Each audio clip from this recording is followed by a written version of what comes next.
Hi, I'm Dr. John Puma. You might know me from ChefMD's culinary medicine, but what you might not know is that nature can be your medicine too.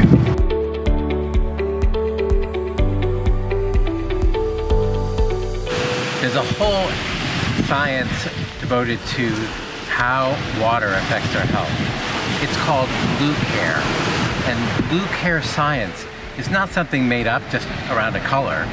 It's actually around how the sound of the ocean, the sound of streams, of lakes, of even still water, affects the brain and how it changes the brain and the chemicals in the brain to create mood, whether it's calm or anxiety or anger or happiness. For many people, the sound of the ocean is the most vestigial sound. It's the most primitive sound, the sound that's in a way the most nurturing and the most basic. The ocean has moods like we have moods.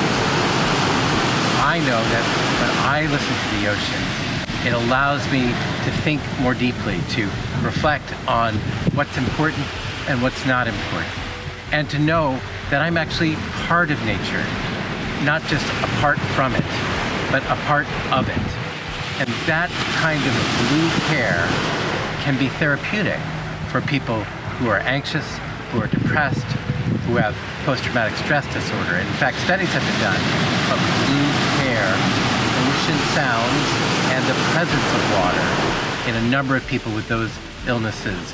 And the studies are very promising and something to look for. So, my Green RX for you is listen to water sounds, even if they're in an app or on a computer. Listen for water sounds, and the closer you can get to nature to feel those sounds, to listen to those sounds, the closer you will become in recognizing that you too are a part of nature and have a nature connection.